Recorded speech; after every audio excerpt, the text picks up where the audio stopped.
Hey listeners, thanks for dropping in. I'm Christy. And I'm Melissa, and this is Buried Motives, where we dig deep into the details of some of the most gruesome Dirtbag murderers.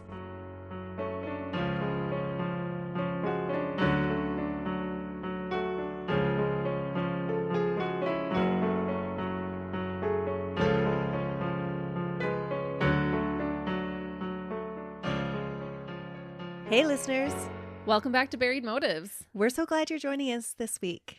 We really are. And if you're enjoying listening to us, we would really appreciate if you would tell all your friends about us.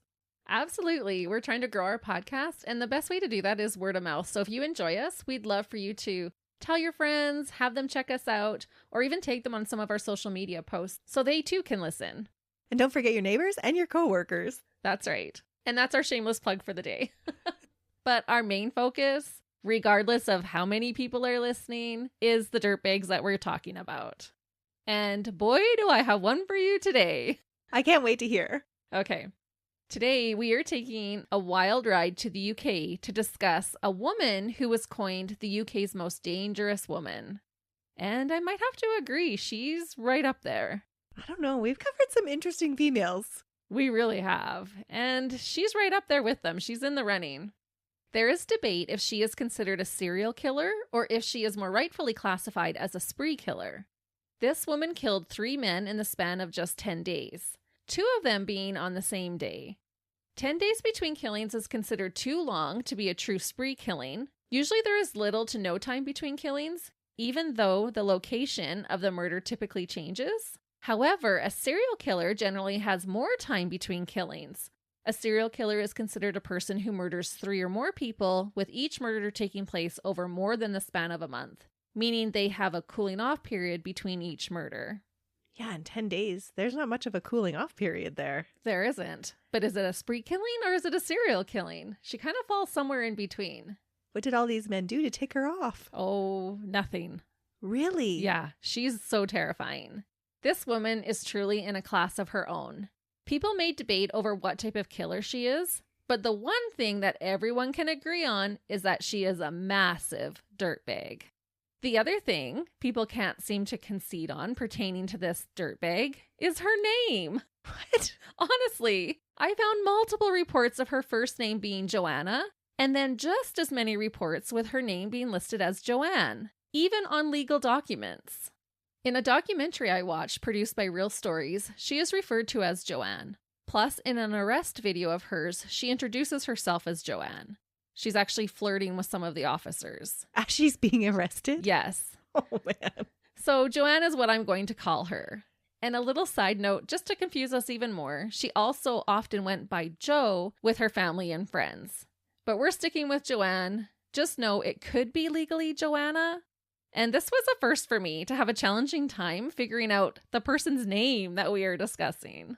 So I just had to pick a name and go with it. As we often do, let's start at the beginning with the birth of a dirtbag. Joanne Christine Dennehy was born in August of 1982 in St. Albans, Hertfordshire, England, but grew up just 8 kilometers or 5 miles away in Harpenden. As always, I apologize if I say any of the names in this case weird or incorrectly. I'm trying my best. By all accounts, Joanne had what seemed like a normal upbringing. Her father, Kevin Dennehy, worked as a security guard, and her mother, Kathleen, worked in a grocery shop. She has a younger sister named Maria, and it is reported that the 2 of them were especially close to one another growing up. Maria was 2 years younger and was essentially a built-in friend for Joanne. They slept in bunk beds in the same room, they played dolls together, and they even made up their own secret language. Oh, that's always so fun. It is. Actually, my mom and her friend made up a secret language in school. It was an assignment. And so my mom taught us kids, and some of us in our family can still speak it fluently with each other. It's like Pig Latin. Similar, but it's something they created. It's kind of fun, actually, to have that. I can't imagine how hard it must be for a family to come to terms with a member of their family becoming a cold-blooded murderer. From what I could tell, Maria was able to make a very successful life for herself, and hopefully she is still doing well. And knowing what a successful life that her sister made for herself really gives some talk to, is it nurture or nature in this case? Because they both had a similar upbringing, and so one did so well, and the other one not so much. Exactly. And I do have some theory onto maybe why this happened, but it's just a theory.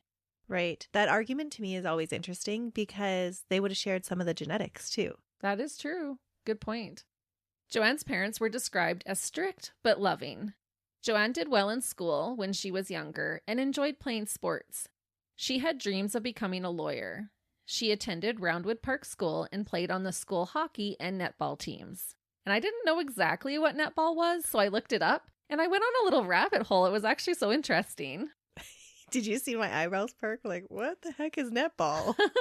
That's why I'm going to tell you and all of our listeners. People often describe it as women's basketball and think it was created to stop women from playing regular basketball, but that is not really the case.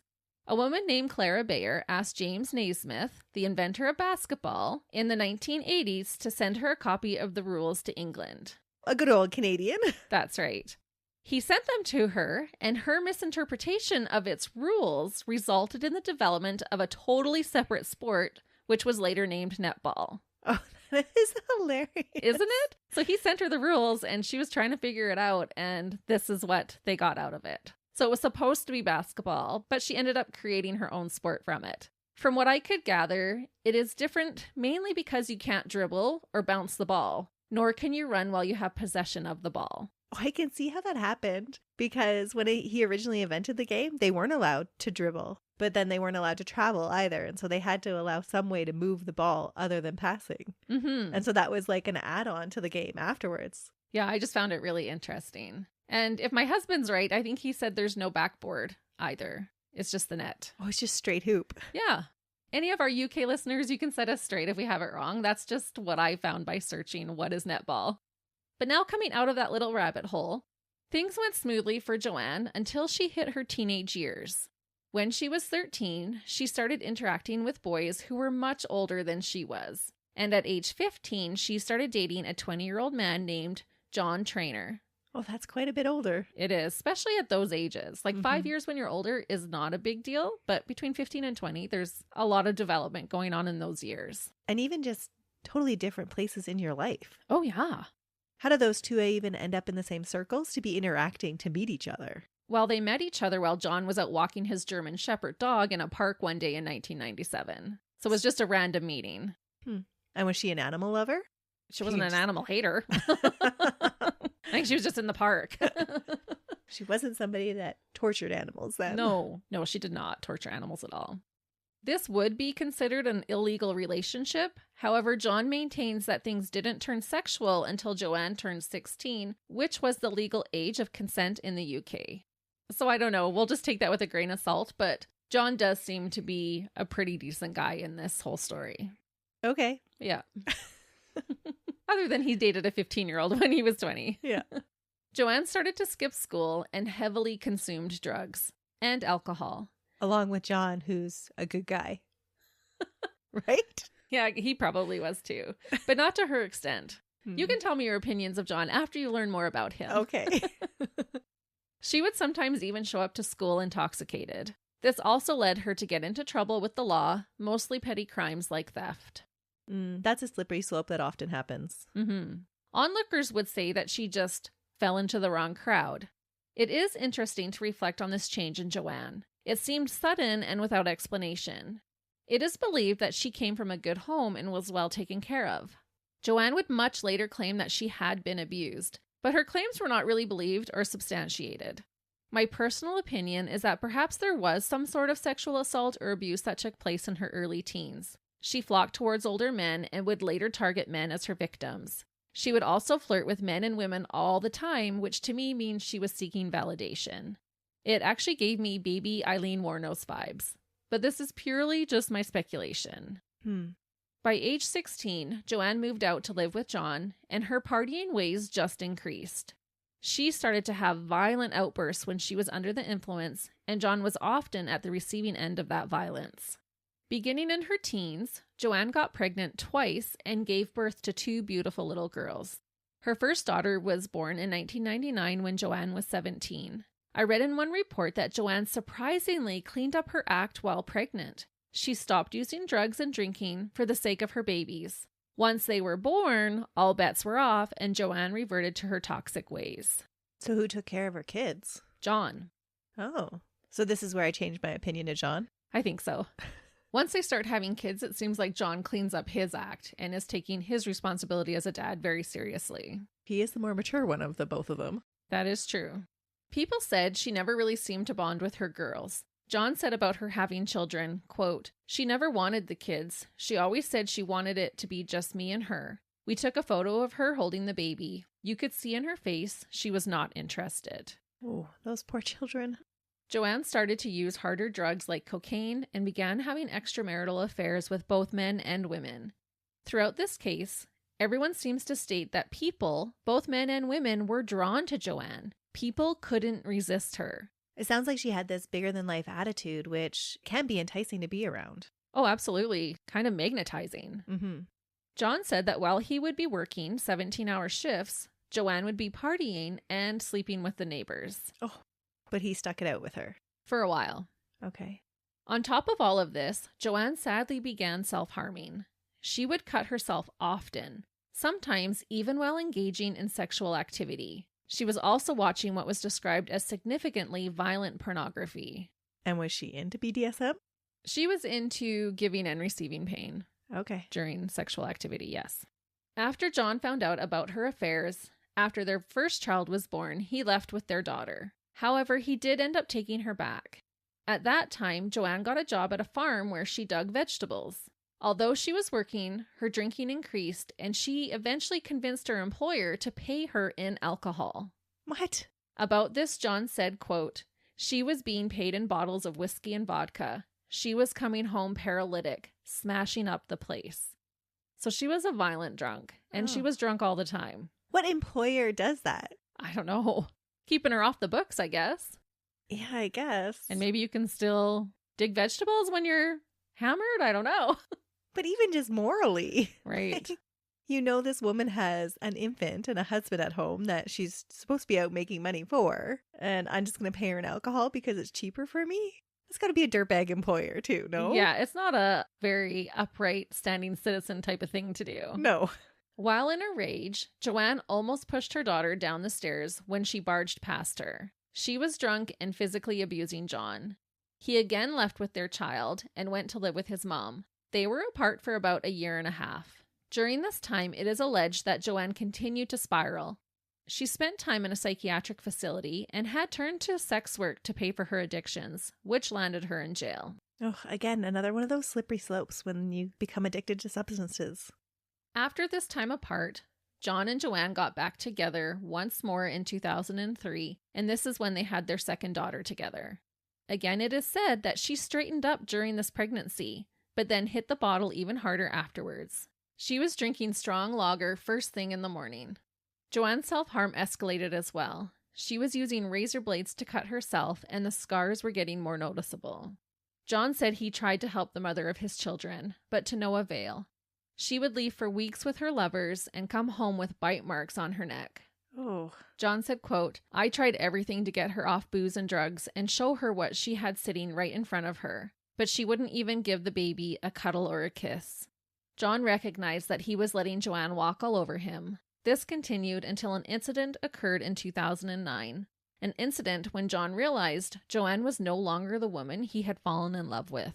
Joanne had drank 2 liters of vodka and was wearing black knee-high boots. That's a lot. It is. 2 liters? 2 liters. I barely get through 2 liters of water in a day. Yeah, of just vodka. That is, wow. Mm-hmm.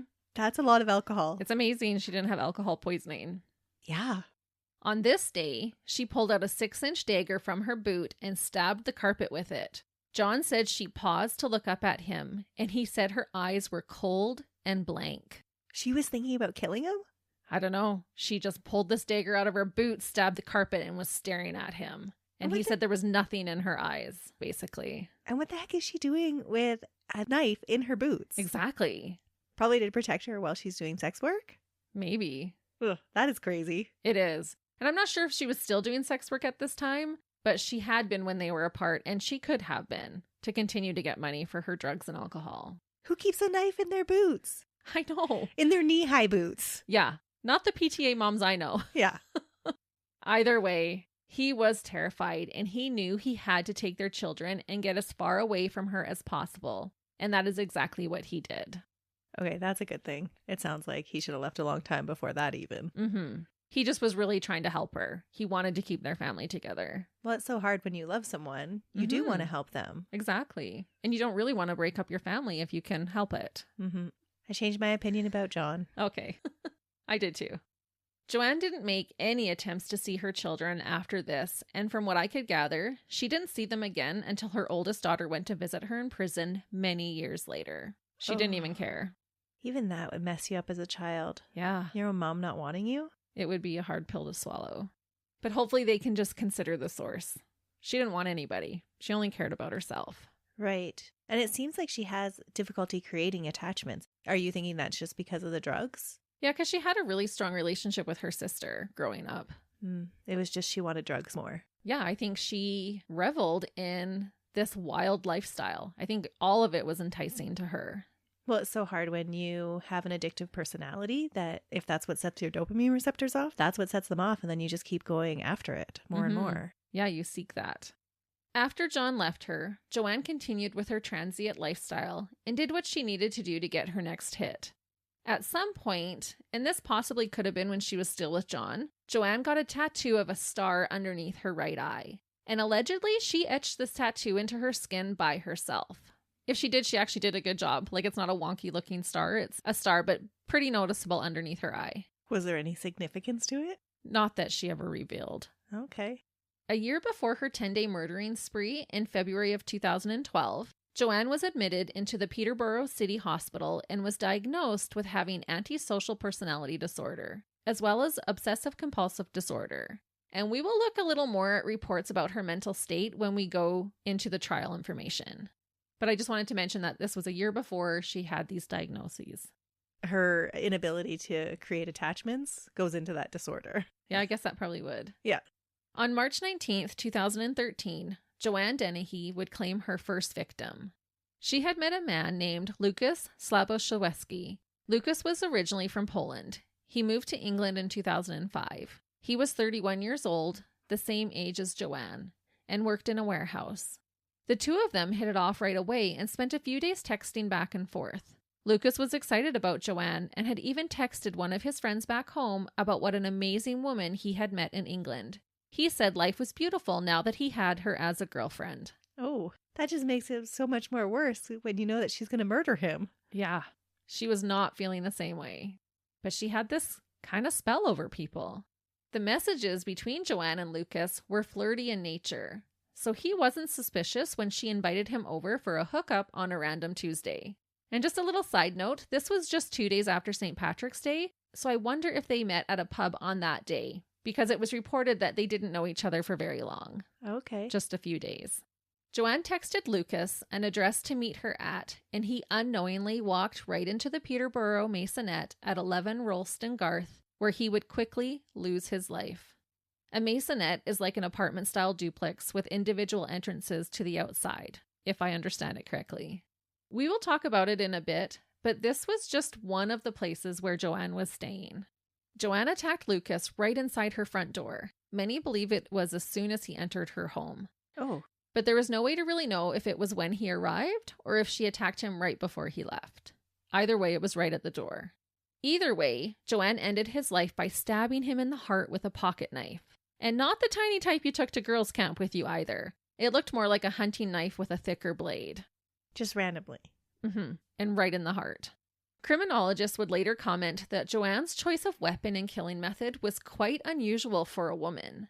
Most women choose poisoning as their modus operandi, or their MO. With a knife, you have to get really up close and personal. It is a vicious weapon more commonly chosen by men, which speaks to her brutality. If a woman was to go on a killing spree, she would be more likely to choose a gun as her weapon of choice because of the space it can create between herself and her victim. Well, and to get that close to kill somebody with a knife, she would have to be right next to them, which, if she's going up against men, most oftentimes men can overpower women just from their sheer size. Exactly, and that's what makes her so terrifying, because the knife is her choice of weapon the whole time. Ooh, so it wasn't like a weapon of opportunity. She purposely chooses this weapon. Yeah, that does say a lot about her. It does. And she's pretty skilled because as far as I could tell, she never sustained any wounds herself doing this. So she was always sneaking up on them? Yeah. They weren't suspecting it. No. Very few of them even end up with defensive wounds. Wow. After killing Lucas, Joanne stuffed his body in a wheelie bin, like what you use to roll out recycling or trash to your curb. After doing this, Joanne decided to show Lucas's body to a 14-year-old girl. What? Why? I don't know. She's like, come here, I want to show you this. It was a friend of hers or a girl that she knew in the neighborhood. And she wanted to show her Lucas's body in the wheelie bin. Was she claiming it or she was like, I just found this? Oh, I'm sure she claimed it. Oh my goodness. She would later try to deny doing this, but based on the detailed testimony of this young girl, it was clear that she had in fact seen Lucas after he was murdered. And I'm assuming this girl was too scared to come forward right away, and we cannot blame her. How terrifying for a child to be put in that situation. She later said she would see Joanne standing by the wheelie bin, just smiling. How long did he stay in the wheelie bin for? A little while. So she would go back out and stand beside it? Mm-hmm. Yeah, it stayed in that wheelie bin for a couple of days. Oh my.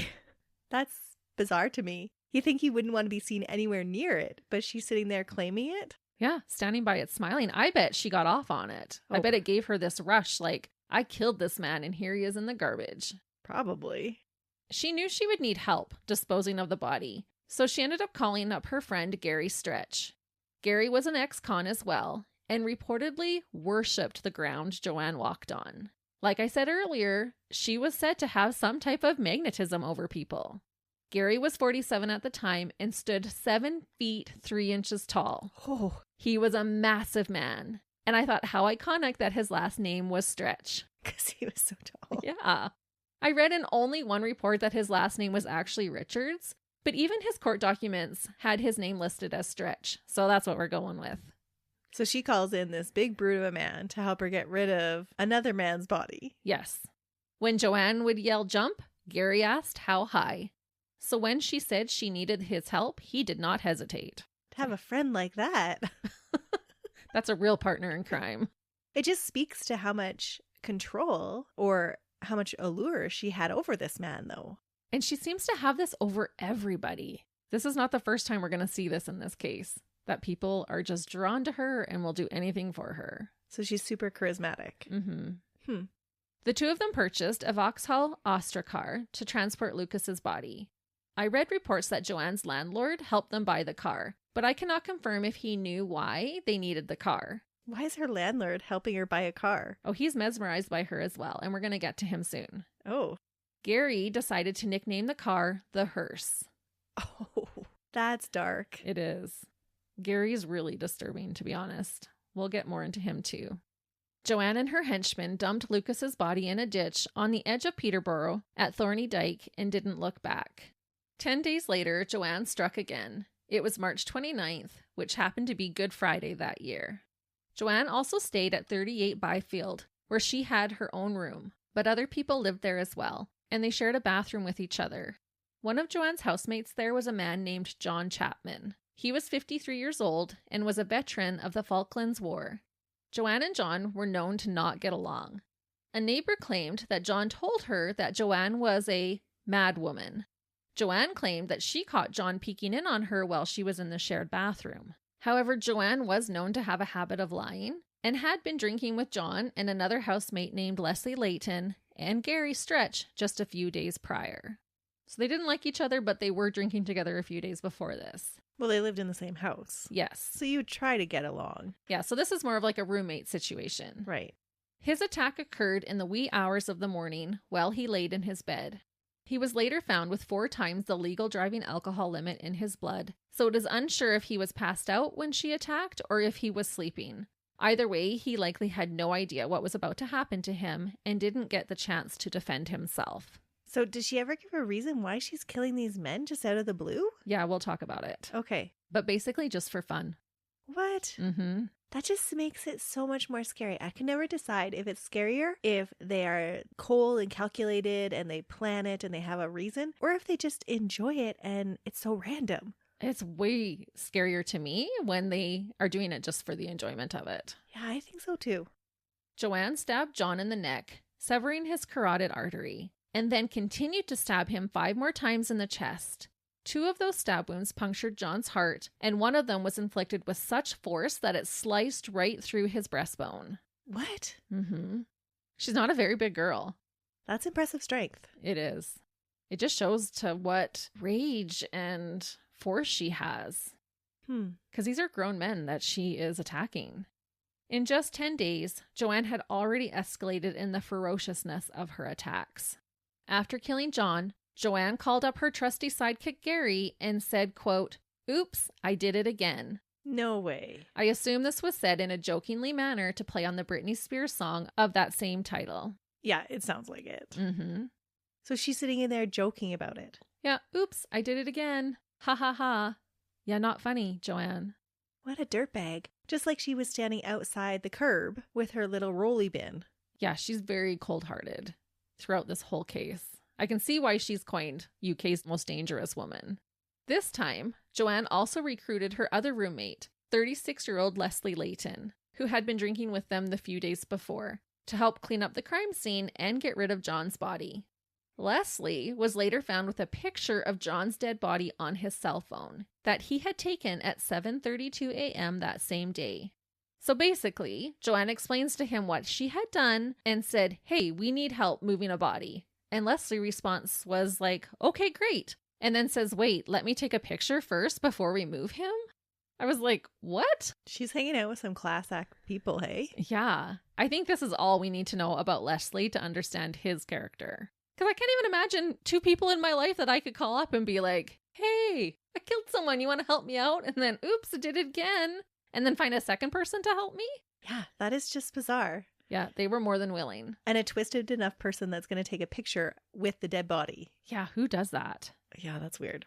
And that would actually get used against him later. As it should. Yeah. But that's really cold-hearted. It is. That's not like somebody's forcing me to move this body. I'm under duress. They're making me do it. That's like, I am enjoying this. Exactly. And he does try to claim that he was under duress, but this picture kind of puts that nail in his coffin for him. So thankfully he took it.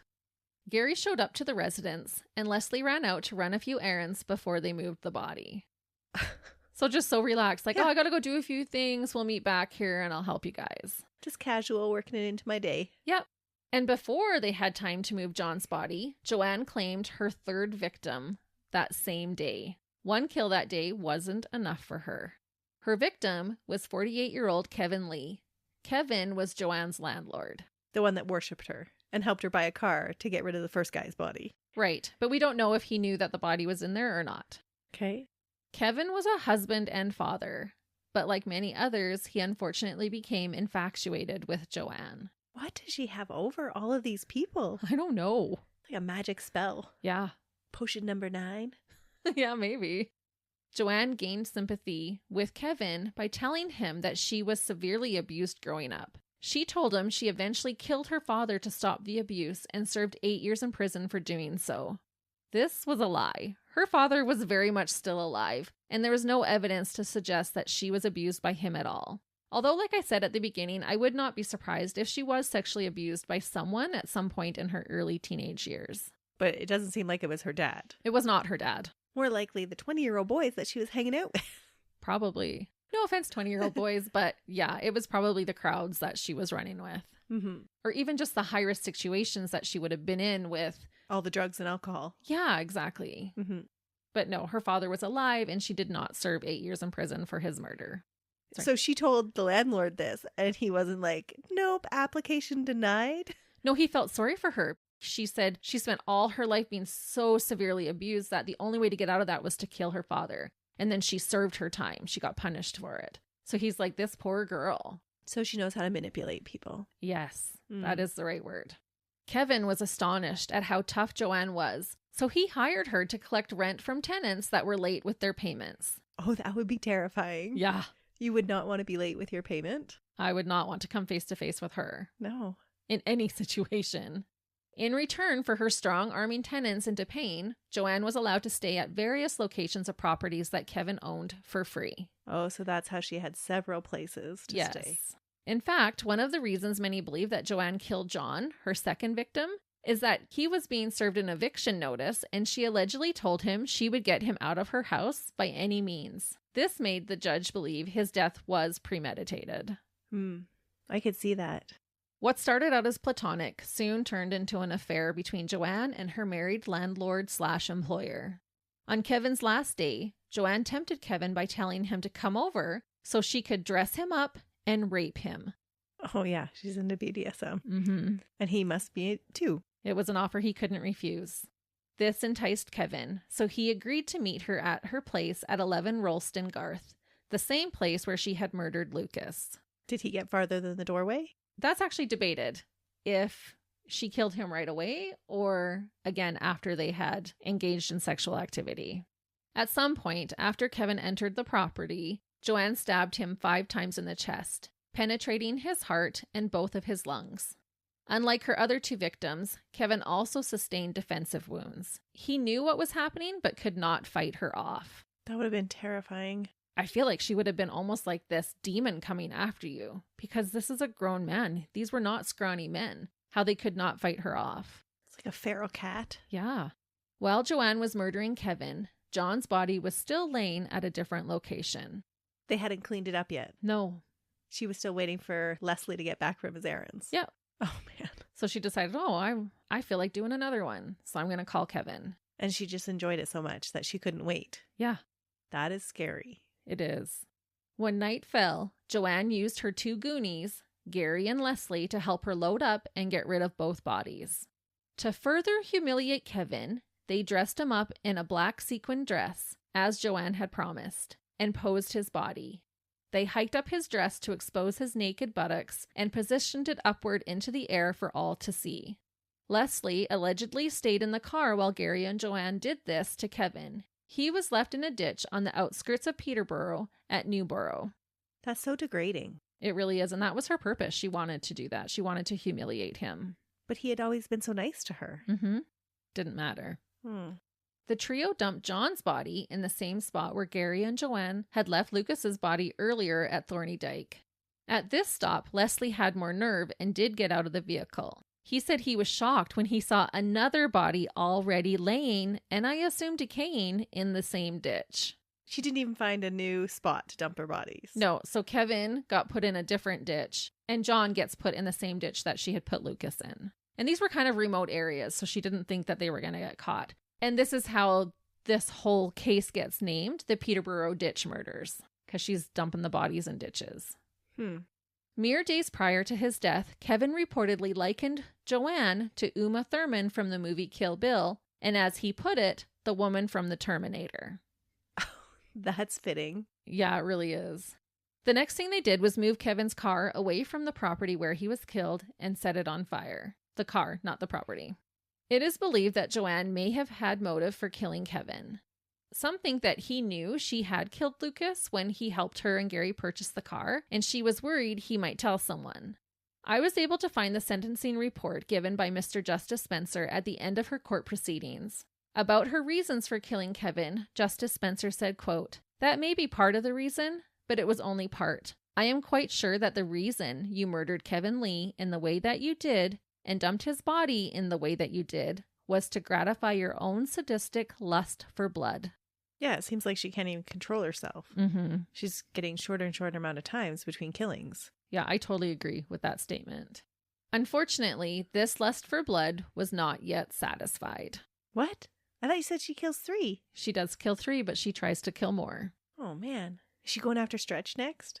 No, she never goes after Stretch. Why would she? He's her little henchman. Right. So now she's going after Leslie? No, but I'm about to tell you. Well, okay, just go on and tell me. Okay.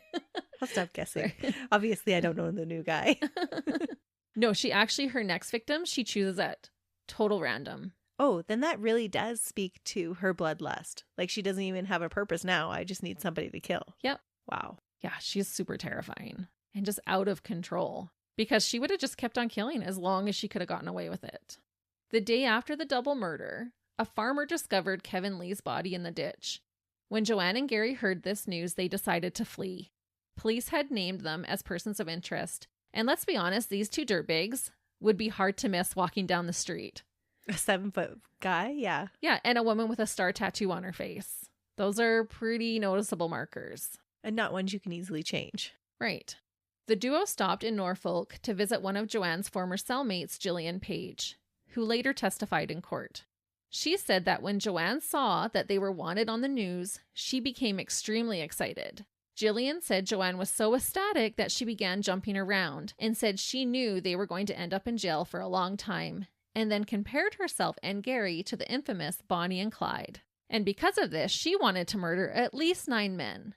Jillian didn't come forward with what she knew right away because Gary threatened to kill her if she did. Oh man, that would be terrifying to have that knowledge that you would be able to prevent somebody's death, but be so afraid for your own life that you weren't able to go forward with it. Yeah, because Joanna's just callously killing people and Gary's backing her up. Mm-hmm. And I'm sorry, as a woman, a 7'3" tall, big guy coming over you saying, "I'll kill you if you tell." You would listen. Yeah, you'd be scared. Mm-hmm. You'd be questioning for sure. Next, the pair stopped and picked up another man named Mark Lloyd. Mark would later say that he was coerced to go with them against his will. He was afraid of what might happen to him if he protested. Mark said Joanne said to him, quote, "I've killed 3 people. Gary's helped me dispose of them, and I want to do some more. I want my fun." What? Yeah. Joanne apparently ran her hand down Mark's neck. He said, quote, "It was like being touched by a rattlesnake. If she had told me to put my head through the windscreen, I would have done it." That is so crazy. Have we covered somebody with this much just bloodlust? Usually they have more motive than this. Yeah. And this Mark, it is believed that he was coerced. There's no reason to believe that he's lying. He wasn't going along so that they would keep providing him with drugs or something like that. No. Okay.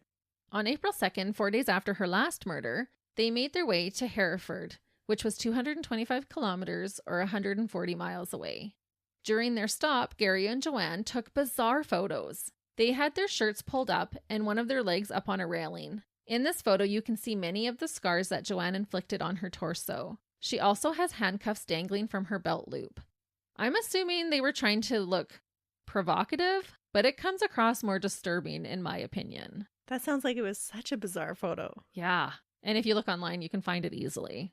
Once back in the car, Joanne said she wanted Gary to find her someone else to stab. The only specification she gave is that it had to be a man, and she wanted him to be walking a dog. Oh no. That's how she met John. That's true, walking a dog. Is she trying to find a replacement for him? I don't believe so. She never looked back. John left with the girls and she didn't even give it a second thought. But I do have a few thoughts on this. First, she had said that she didn't want to hurt a woman, especially one with children. Pairing this with her protecting her babies in utero by abstaining from harmful substances makes me wonder if she had wished someone had protected her when she was younger, if she was indeed assaulted. This could also reaffirm her reasoning for wanting to feel powerful over men. If she was assaulted, she would have felt powerless in that moment or moments. Second, it is odd that she wanted to find someone with a dog. I question if this was to up the ante. Did she need a bigger challenge, and adding the threat of a dog would do that for her? Because she was clearly seeking a demented thrill. She's got this big 7-foot guy that could take care of the dog. But he never gets out of the car. Oh, okay. She does this all on her own. Wow. Yeah. She wants to do all her murdering herself. She's independent dirtbag. Yep. And that's where I mean she just wants that power over men. She wants that coming from her. And if he helped, that would lessen her feeling of power. Right, her authority. Yep. They randomly picked out 63-year-old Robin Bariza, a retired fireman who was walking his dog on West Falling Street near the intersection with Homer Street. Gary stopped the car, and Joanne ran out like a wild animal. She struck Robin twice before he could even comprehend what was happening.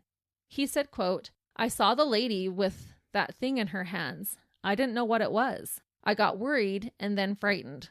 I said, 'What are you doing?' She said, 'I'm hurting you. I'm going to effing kill you.'" So random. Yeah. Robin continued to explain that he had heard the car stop but didn't think anything of it. He just kept walking his dog.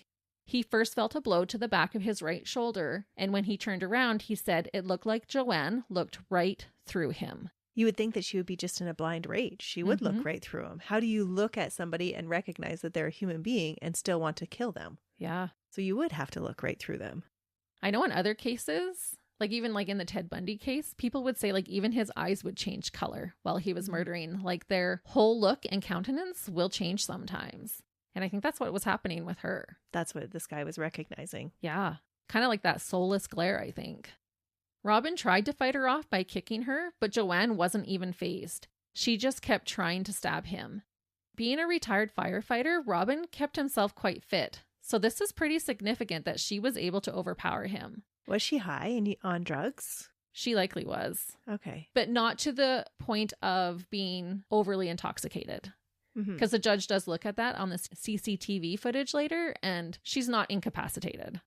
But I'm just wondering, where is she getting her strength from? Or her ability to just ignore her own pain? Yeah, could be. But right from the start, like to slice right through a breastbone and all this damage that she does is very significant for a smaller woman. Joanne didn't stop until another car approached and Gary motioned for her to get back into the car. When Joanne hopped back into the car, she kissed Gary's cheek as if to say thanks for stopping. Just all cheerful. Yeah, she's had her stress relief done. Yeah, her little thrill. Or as she said it, some fun. Robin was treated by paramedics and air ambulance to the QE hospital in Birmingham. Miraculously, he survived. He was only stabbed twice, but his injuries were extensive. One wound to his back penetrated the chest wall, bruising a lung and cracking a rib. It also caused a hemopneumothorax. This is when a lung collapses and there is air outside the lung in the space between the lung and the chest cavity, combined with there being blood in that same space. If he didn't receive the medical attention that he did so quickly, he would not have survived this injury. Yeah, the air and the blood make it impossible for that lung to inflate again. The other injury shattered his shoulder blade and fractured the bone in his upper arm, miraculously not causing permanent damage to the nerves in his arm, which would have caused him to lose the use of that arm. His guardian angels had to have been looking out for him that day. And I can't even believe how much damage she did with just 2 stab wounds. Not just, I wouldn't even want to be stabbed once, but she definitely did as much damage as she could with each blow. She knew where she was stabbing. Where did she get that information? I don't know. Killer instinct, maybe. That's disturbing. Yeah. She wasn't like looking up on the internet how to kill somebody, the best place to stab somebody. Yeah, this wasn't something she was educated in. Wasn't like she was a butcher or anything like that had that previous knowledge. She wasn't a nurse. She wasn't. No, nothing that would make her an expert on this. Because Joanne wasn't able to kill Robin, they continued their search for another dog-walking man. No way. She wasn't satisfied. So even though we've left this crime scene with a whole bunch of evidence and witnesses, we're going to go on looking for the next person. Yeah. She's just out of control. She's not giving any thought to getting captured or anything. No. Well, she had said to her former cellmate, I know we're going to end up in jail for a long time. I just want to kill as many as I can so we can be like Bonnie and Clyde. Wow. She's only focusing on the fun, that thrill that she's having, that rush, and killing as many as she can. Well, hopefully it ends soon. This will be her last victim. Gary drove to a cul-de-sac close to a path where people often walk their dogs. Gary was familiar with the area because it was close to where his grandmother used to live. Oh, that's disturbing. Yeah, he's such a dirtbag too. I feel like I keep saying that. That's disturbing. That's disturbing. But this case is disturbing. It's really disturbing. I think that's what drew me to this case, is just the callousness of it. Christy likes disturbing cases. Well, I think because it's so far-reaching from what we feel as humans. Like, how can someone actually just randomly pick a guy walking his dog and want to end his life? And find murdering fun. Yeah. Like, this is my pastime. Right. And after doing one, just being right ready to go again. This isn't jumping off the diving board in the pool. Oh, that was fun. Let's go do it again. This is trying to end a person's life. And so to me, it's just so bewildering that there are actually humans that behave this way. What makes it more disturbing for me is that there's at least a little bit amount of time that you know that she's not just all drug crazed, right? She's not on an LSD trip where she's hallucinating and not thinking properly. Like, there's enough time in between that she is actually wanting this high from killing people. Oh, yeah. Those first 3 were premeditated. She knew exactly what she was doing. And she's lucid for a lot of it. She cannot blame it all on drug and alcohol use. Near this walking path, they found 56-year-old John Rogers walking his dog. And I'm going to call him John Rogers because this is now the 3rd John in our case. Again, Gary stopped and Joanne jumped out of the car and raced towards her victim. just like she had done only moments earlier. She first attacked John Rogers from behind. She stabbed him in the back until he was able to turn around. When he did, she continued to stab him face to face.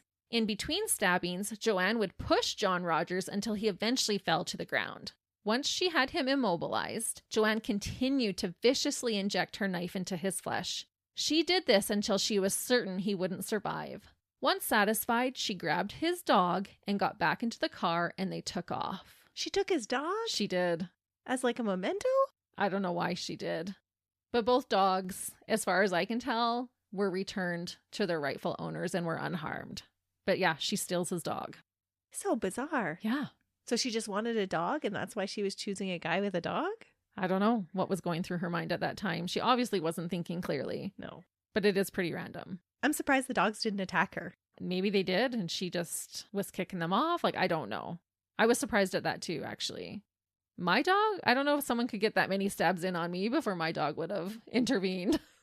Your dog scares me. My dog's a beast. He does make me feel safe when I go walk him in the evenings. I don't think mine would. But they can feel that tension. They know when something's really not okay. John Rogers was stabbed over 30 times. And despite all odds, he too survived. What a fighter. Yeah. And just in the middle of daylight, people around, she was able to stab him 30 times. She's like a rabid animal, honestly. It sounds like she's a feral cat. She does. Like, this is what comes to my mind when you're describing this is those crazy barn cats that just jump out and attack you from nowhere. Yeah, she's definitely behaving that way.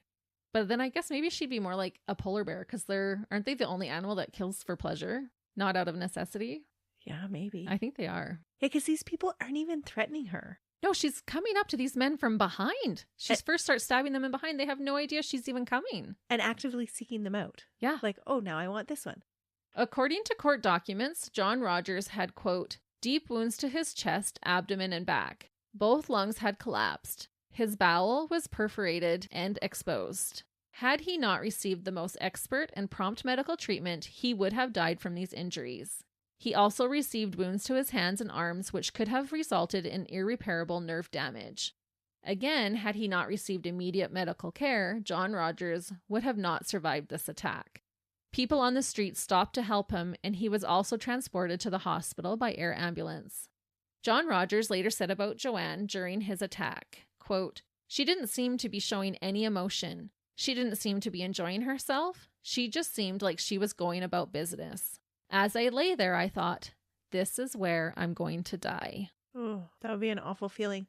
Mark, the man in the back seat whom they had taken against his will. Oh, yeah, I forgot about him. Right? There's still this random guy in the back seat. And he's witnessing all this happening. And imagine how frightened he is. Like, if I do anything wrong, this is going to be me. You would just be cowering. I can't even imagine the trauma that Mark had to go through during this as well. So he's in the back seat now with the dog. He's still in the back seat. Yeah, he's witnessed all this.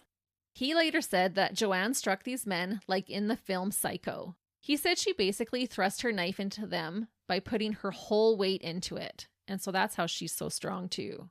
He also said that after the attacks, Gary drove off very calmly. It was as if he was leaving a McDonald's drive-thru. Oh, not to attract attention to himself. Yep, just whatever. Don't speed away. Nope. Mark also said that by this time, the blade and handle of Joanne's knife was blackened with blood, and Joanne herself stunk of blood. Oh, that iron metallic smell. Yeah. Ugh. I could just smell it when I read that.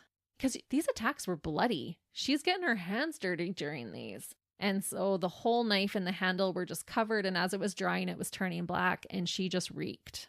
I can't even imagine what sight she would have looked like. No. I wonder if John Rogers had to go through body fluids testing because the blood from the first guy would still be on them. So that's like a blood exposure. Yeah, that's true. And I don't know if she even cleaned the knife in between any of the other killings. It didn't seem like it. I've never thought about that before. And like I said, the judge believed that Mark was not a willing participant in any of the crimes, and he was never charged. He too was a victim. And hopefully he got some therapy for his PTSD. I hope so. I would need it, that's for sure.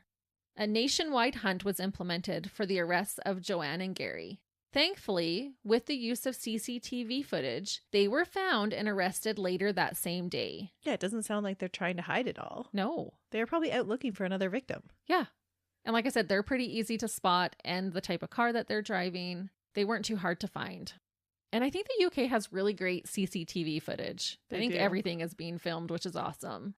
The next morning on April 3rd, the bodies of Lucas and John were discovered.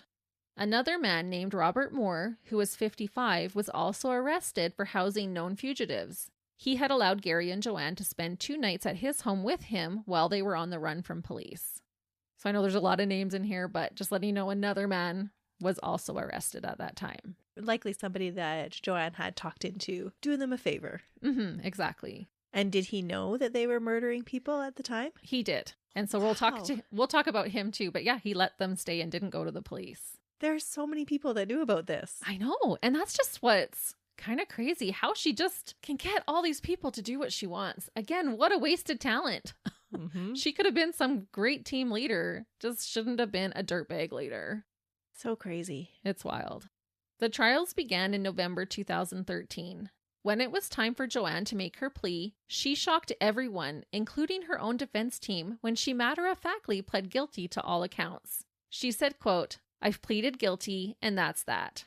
Her barrister tried to protest and requested time with his client, to which Joanne interrupted and told the court, quote, "I'm not coming back down here again just to say the same stuff. It's a long way to come to say the same thing I have just said." So did she want to go to prison? She pled guilty. I don't know. Well, just with her statement that she made to that other woman about, yeah, we're going to go to prison after this. Like, was that her goal? I don't think it was her goal. She just didn't care if she did or not. I think she wanted to be in control. So her defense team had told her, you need to plead not guilty. This is what we're going to do. And she was like, nope, I'm taking this into my own hands. I am not doing what these guys are telling me to do. That makes sense with what you've told me about her personality. Yeah. Joanne's sister Maria said about this, quote, "I think she did that to control the situation. She likes people to know she's the boss." Makes you wonder, was she always the boss when the two of them played together as children? Oh, probably. And she was the older sister. Yeah.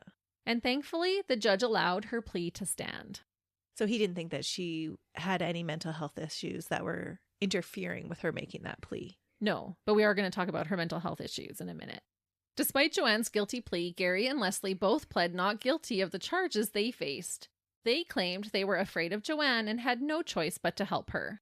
And a fun little fact with that, Gary was dumb enough to write Joanne 5 different love letters as they awaited trial. He said she was the only woman he truly loved and regretted not getting to sleep with her, and that he would do anything for her. She was too busy murdering other people to sleep with him. The contents of the letters will make your stomach turn, but I will share a few quotes. Oh, thanks for that. You're welcome. If I have to know, so do you. This is our deal. He wrote, quote, "So looking forward to seeing you, babe.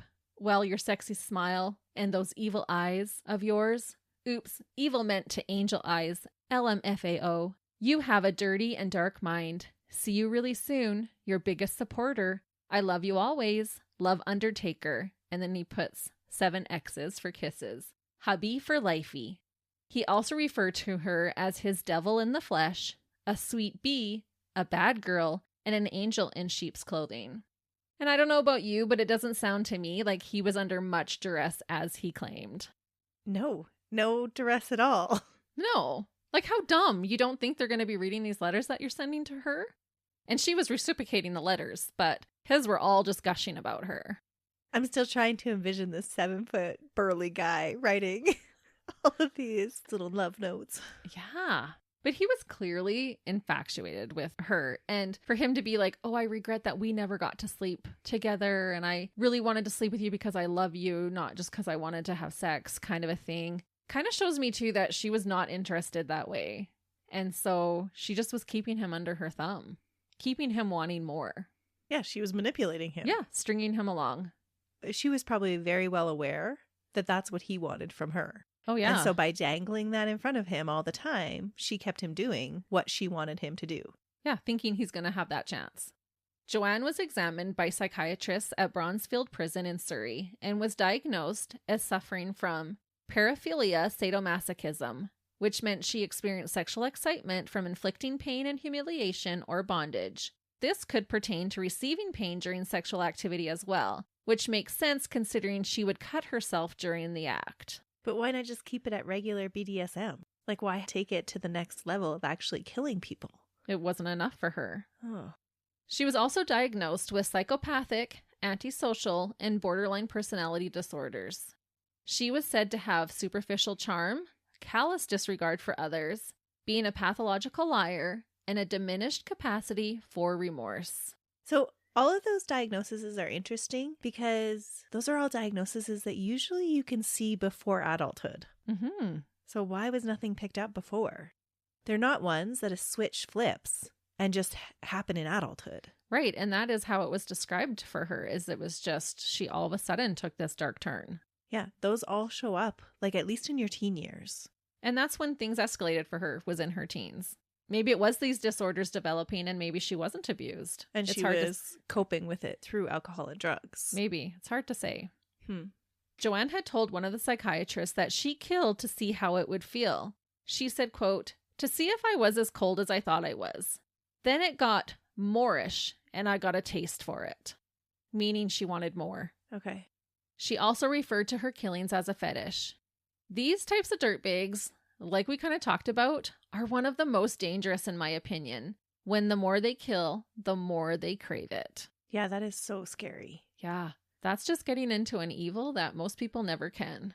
It is also said that these disorders manifested themselves in anger, aggression, impulsivity, and irresponsibility. She did not feel remorse.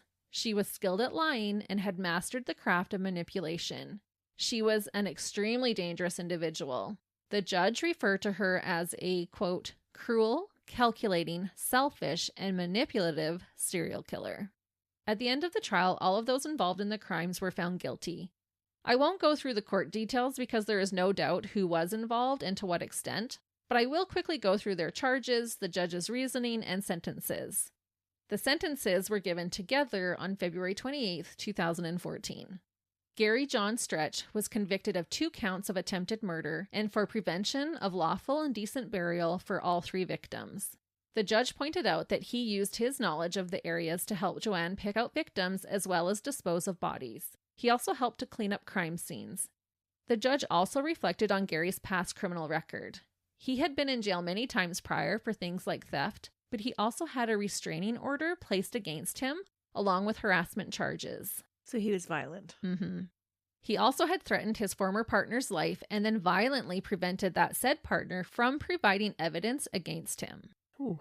Gary was sentenced to 2 life sentences in prison, with the minimum time served being 19 years. He was also sentenced to a concurrent term of 15 years for his other charges. If he is ever released on parole, the judge ordered that he remain on license for the remainder of his life. And it sounds like he needs to be observed for the rest of his life. Yes, totally agree. This judge is amazing. I really enjoyed reading through his sentencing reports.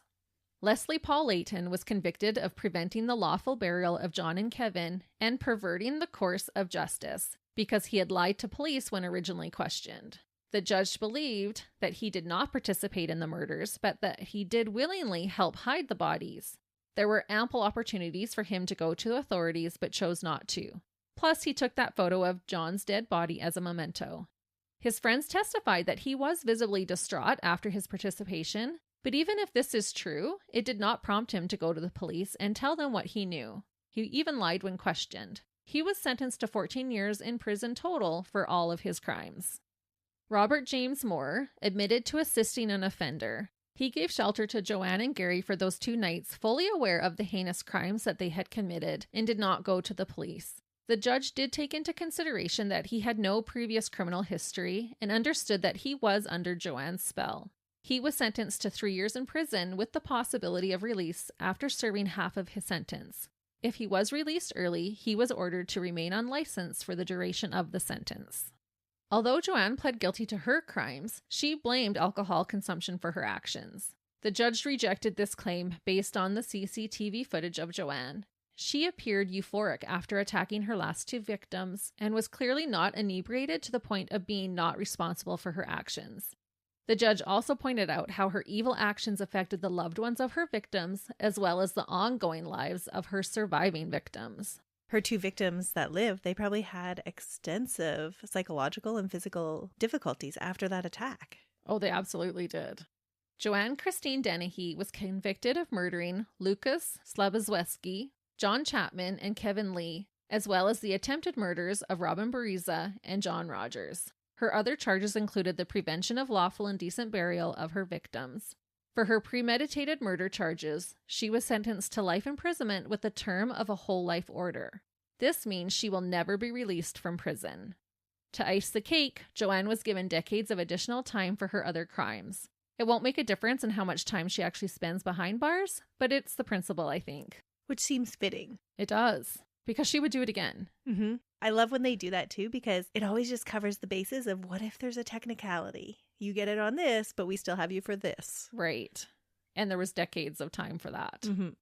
To put things into perspective regarding how rare it was for a woman to receive a life sentence with a whole life tariff in the UK, the only other women at that point who were given that sentence were vile dirtbags Myra Hindley and Rosemary West. Both women who were involved in couple serial killings of the most abhorrent nature. They are both on my list to cover one day, but we're going to come back to Rosemary West in a hot minute in this case. But just wanted to point out that those were the only other two women. So she's one of three. Yes. At that point, I'm not sure if anyone else has since, but it's super rare. Before we end today, I do have a bit of aftermath updates regarding this case to share. You aren't quite rid of Joanne just yet. True to being an evil mastermind, Joanne planned an elaborate escape from prison. While she was still on remand, before the trial, she wrote down an extensive plan to bust out in her diary. Did it have to do with seducing a guard? No, the opposite of that. Oh. This plan included killing or at least seriously injuring a prison officer so she could then cut off his finger and use that amputated finger to unlock the prison's biometric system. Ooh. But maybe she was going to use her sex appeal to lure him in. I wouldn't put it past her. I wouldn't either. And come on, when are they going to learn not to write down their plans? I mean, it's great that they do, but does she not think while you're being held in remand that they're going to go through your things? It sounds like her and Stretch didn't think that was a possibility. Right. But she's probably feeling pretty invincible. She's just stabbed nearly 5 men to death. But she's in custody. She can't be feeling that invincible. They found her. They caught her. Yeah, but I think she would still have that I'm all powerful kind of mentality. As she's being bossed around by the guards. She had a plan to take back control. She probably needed that plan to survive. Yeah.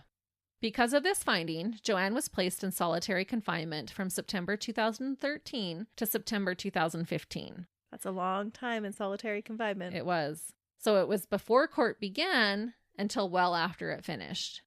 Joanne claimed afterwards that the isolation and solitary confinement left her tearful and upset, which led to more self-harm. Oh, boo-hoo for her. Exactly. The High Court rejected any claims made by her that her human rights were violated. And I always think, what about your victims' human rights, Joanne? Yeah. Like, why, when we have these ruthless killers and then they cry that they're not being treated the way that they should, when you've just viciously murdered and tried to viciously murder people? I don't understand it. But I guess it's just that selfishness, right? Mm-hmm. They can only see their side of the story. They're not empathetic to anyone else. They can only feel what they feel. It's true. But it was deemed that her human rights were not even violated. She was planning to escape in a brutal way, and they needed to isolate her. The court stated that her segregation was done in accordance with the law, and they were doing what was necessary and proportionate. In 2018, while serving time at HMP Bronzefield, Joanne requested permission to marry her cellmate, Haley Palmer. What? And she was granted this permission. No way. However, Haley's family were against it and worried for their daughter's life. And I think rightfully so. That same year, the two lovers attempted to carry out a suicide pact with one another. News reports stated that Joanne's throat had been cut and Haley's wrists had been slit. She cut her throat. But they did both survive. In June of 2020, Joanne was in a different relationship with a prisoner named Emma Aitken, who was only 25 and was incarcerated for her part in a man's murder. Oh, they would have been besties then. Yeah, they definitely had something to bond over. And it wouldn't have been that long after she had talked another person into committing suicide with her. Right. Which again just shows this hold she has on people. A year later, in May of 2021, Joanne was back with Haley and stated that they still intended to get married. Haley has already been released from prison. She had been serving time for robbery. Hopefully she learns to run the other way. Yeah, I do not have any update if they are back together, if they got married. I couldn't find anything else. Okay, now our hot minute involving Rosemary West has arrived. And this kind of blew my mind. In 2019, Joanne was transferred to Low Newton Prison in County Durham. And guess who else just so happened to be imprisoned there? West. Yes, Rosemary West. Allegedly, Joanne threatened to kill Rosemary. And I'm not sure if it was because Rosemary murdered children, including a stepchild and one of her own, and Joanne was so protective of children, or if Joanne just wanted to establish that she was the queen of the block now. Oh, I'm guessing the latter. Yeah, but she was protective over children, so it might have been both. It's always both. Yeah. These claims must have come with some punch because Rosemary had to be transferred to a different prison for her safety. Rosemary was 65 years old at the time and had spent over a decade at this prison. Rosemary was completely devastated about moving because this prison had become her home. She referred to it as losing her, quote, easy life. You're not supposed to have an easy life in prison. Exactly. I put that in here later. But as I read more into it, this easy life was because she had established her ground and had others doing things for her, like bringing her meals to her. So this probably had more to do with it than even the children part. Mm-hmm. Either way, Joanne was in and Rosemary was out. Low Newton is the highest security prison in that area, and that is definitely where Joanne needs to be. And Joanne didn't need to worry about running into Myra Hindley as she had passed away in 2002. It seems like Joanne has been able to establish her queen pin status with Rosemary gone. Allegedly, she is allowed to bake cheesecakes and trifles with her girlfriend while others are in their cells. And a lot of other inmates are rightfully frightened of her. How is she getting out to bake? Good question. How does she get people to do all these things for her? I don't know what kind of magic spell. Maybe she has some voodoo magic. Who knows? That just seems so bizarre. Yeah, very interesting to say the least. The last thing I will share is an update on Joanne's children. They grew up with their loving father, John, and his new wife. In the past, John expressed concern over not knowing how to explain to their daughters what a monster their mother had become. He said his eldest daughter was terrified that she would grow up to become just like Joanne. She asked him if she will turn out to be a killer like her mom. And the youngest had no idea what her mother had done. He was dreading that conversation. That would be so sad. About Joanne, John said, quote, I really believe Jo is pure evil, pure and simple. That is why I took the girls as far away from her as possible. He also said, quote, it was inevitable this was going to happen. She is either going to do something to herself or to someone else. She deserves what is coming to her, and if the death penalty was still here, she would deserve that. I didn't look for a current update on Joanne's two girls, but I sincerely hope that they are thriving and know that they are nothing like their mom. That being said, one of Joanne's daughters, after finally visiting her mom in prison, said to the Sunday Mirror, quote, she deserves to spend the rest of her life in prison. I'm sorry to the victims. I can't imagine what they went through. And that is the story of a blood-crazed, cold-hearted, sadistic and manipulative dirtbag, the ever-terrifying Joanne Dennehy. What a wild ride, Christy. It was. It was a wild ride when I was researching it. I was like, holy cow, this woman is unreal. I am so curious to how she manipulates people so well. Yeah, she's just got some kind of evil charm to her, I guess. Yeah. But we'll be back next week. Melissa, are you taking us across the pond for your St. Patrick's Day case? I am. Well, I'm looking forward to it, and I hope you guys will join us then. See ya. Bye.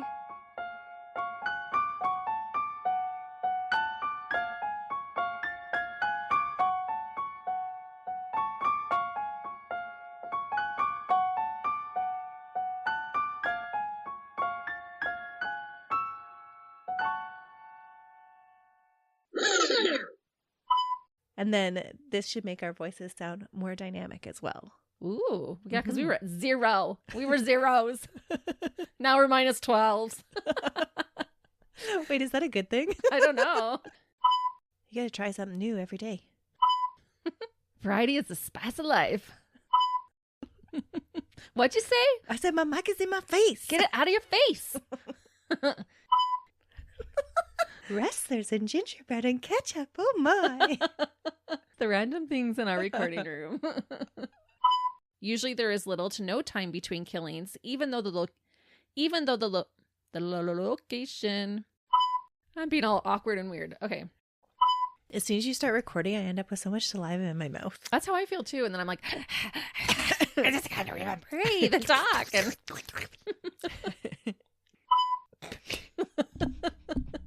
I'm a 2-year-old, so I laugh at. Right after we take a break.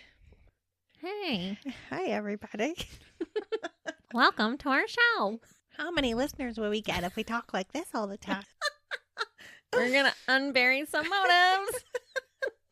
Grab a shovel and join us. Real friends grab a shovel and join you. Yeah. That's a t-shirt. It is. Okay, back to business.